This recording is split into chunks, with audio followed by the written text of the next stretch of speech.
Hello, everyone. Welcome to another episode of the Money and Mindset podcast. I am your host, Sheryka Alford, here with. In collaboration of the Woman to Woman podcast, on today's episode, I am your host, Anntricia Bray Smith. All right. So today, guys, you're going to get a 2-for-1.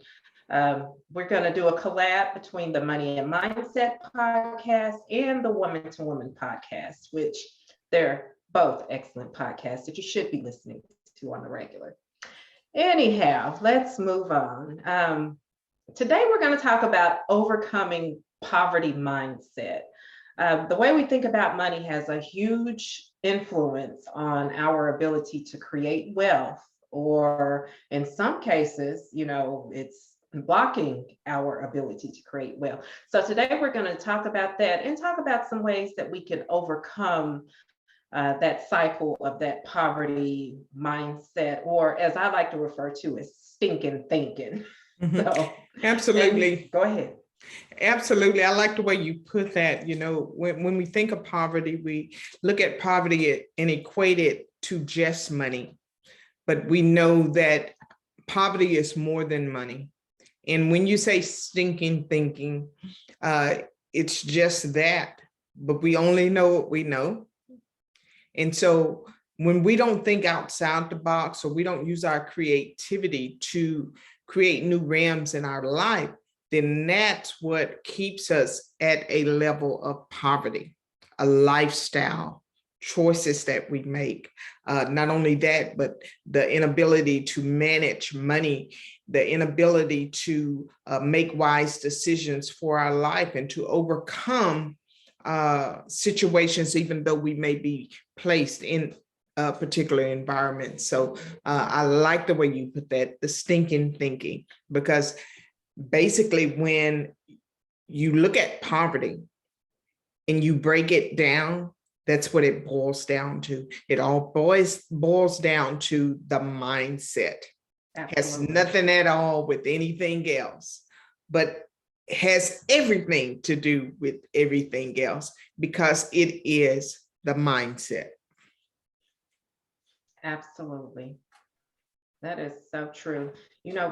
We can always come up with these thoughts, I can't do this because I'm XYZ, I can't do this because I'm over the age of 40, or I can't do this because I'm a woman, or because I'm Black, brown, blue, purple, whatever. So when it comes to having a poverty mindset, the main objective is to try to move from that and try to flip those thoughts and that negative self-talk to something that's going to benefit you. And of course, I do realize it is easier said than done, because for a lot of people that may be struggling with this, they may be in environments or raised in environments that all they are aware of are negative thoughts and poverty thoughts of, you can't do this because we've never done it, or our family has always been poor, or just different things like that. So, Anntricia, in your experience, because I know you are an educator and a professional mentor, what are some of the, I guess maybe give us an example of some of the main types of encounters that you're aware of as far as that poverty mindset comes into play with some of your clients that you've experienced. Okay, when you think about poverty, like I said, it is a mindset, but some of the more familiar characteristics are some of those that you just mentioned, such as blaming. We never want to take responsibility for anything. We make excuses for why we don't have or why we don't do. And then also, we feel like because this is the way that it's always been done, that there's no other way of doing things. So with that, another characteristic of poverty is being geographically at a geographic disadvantage. You only know, most people only know a 25-mile radius around where they live or where they work. They never go outside those boundaries, never go out and experience new cultures and travel and just immerse themselves in something different than what is familiar to them. And so this all equates to the characteristics of poverty mindset. And therefore, we begin to make choices and decisions based on that and continue to repeat the cycles of poverty. Many people think because you make a certain amount of money and you're able to move into a certain neighborhood that you're no longer in that poverty, or you no longer relate to poverty. And that can be farthest from the truth. You can make thousands and even millions of dollars and still have a poverty mindset.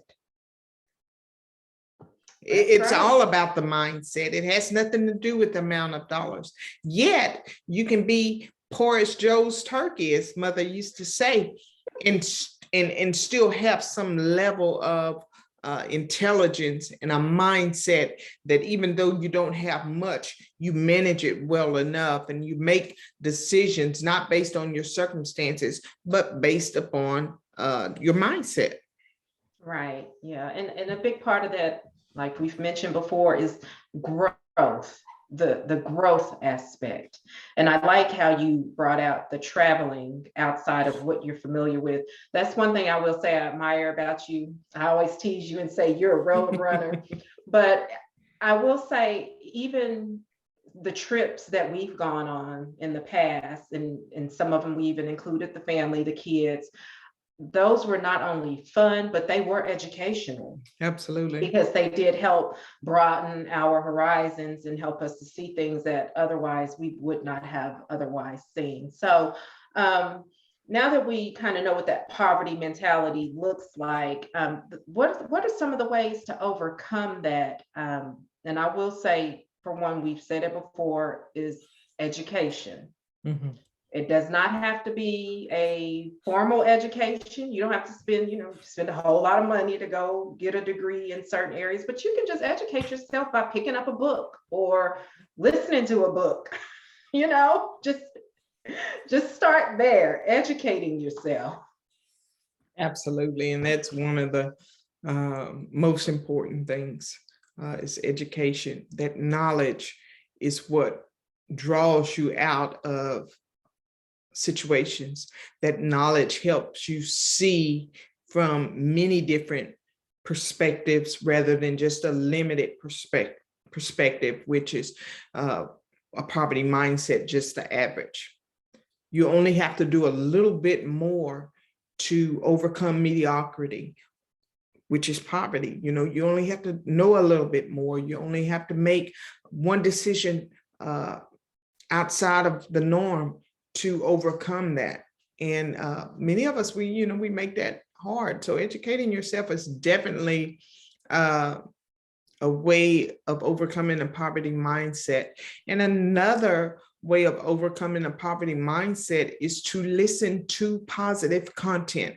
You want to take positive content in. That is the conversations you're having.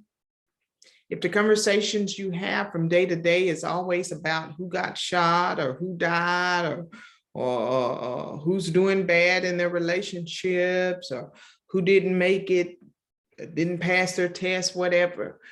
If it's always negative, then, it's hard to overcome that level of being average. But if you can surround yourself with people who are greater than you, who are speaking positive things into you and that are encouraging you and to generate ideas and stimulate your mind to where you're being creative, then that helps to overcome the poverty mindset as well. Absolutely. I mean, because I personally would much rather be among a group of people chit-chatting about, say, investing, as opposed to going out and just blowing and trying to look a certain way just to Yeah. impress people that really probably don't care about what they really have going on. Mhm. And yeah, Yourself with people who have that growth mindset and want to do better as well. And, get a business coach or mentor, even if that's mhm, something you're interested in, that can be helpful. So that kind of falls into the line of surrounding you. I mean, at least have an accountability partner, mhm. someone that's on the same wavelength and striving to overcome that mediocrity and stinking thinking, as we stated earlier. And you absolutely, I mean, you have to get out of your comfort zone. Mhm. It's not going to be comfortable because it's going to be different. And a lot of times things that are different, until we get accustomed to it, we don't like it. It's Mhm. not fun. Yeah. So just keep in mind, just kind of branch out and get out of your comfort zone. Yeah. If you're just now joining us on the Money and Mindset podcast, we're talking about how to overcome a poverty mindset. And we're also doing a 2-for-1 episode with woman to woman. So, Anntricia, do you have any other any other things that we could do to kind of get us out of this frame of thought? Because I know it's not going to happen immediately. Yeah. I said it once, I said it twice, and you hear me say it oftentimes. Another way, because money is so important to how we live, getting yourself a financial education will also begin to shift the way we think about money, the way we spend our money, the way we manage our money, and our ability to generate wealth and also overcome cycles of financial poverty. And that is so important. I think having those money conversations, healthy money conversations, is necessary. It's necessary to break these cycles because there's money generated everywhere. I don't care if you're homeless in the street. I don't care if you work a 9 to 5. I don't care if you're a millionaire, billionaire, whatever that looks like. Money is being exchanged all day, every day, 24/7. It's not going to change. It's not going to change. Even a child as young as 2 or 3 years old knows money. They have access to money. And so whether it's much or whether it's not so much, getting that financial education, just the basics of it, will help you break the generational cycles of poverty financially.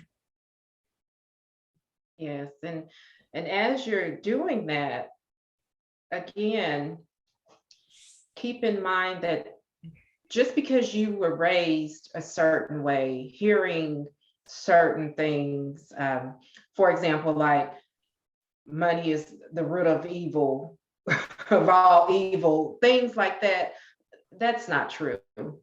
So if you find that there's a struggle between the dialogue that you are used to hearing versus where you're trying to go, just once you hear those thoughts come up, just know, no, that's not true. It's not true. And continue on with getting your financial education. And the more you learn, the more you will be able to kind of, sweep out those things that are not serving us well that we may have heard coming up. So that's it for today's episode, guys.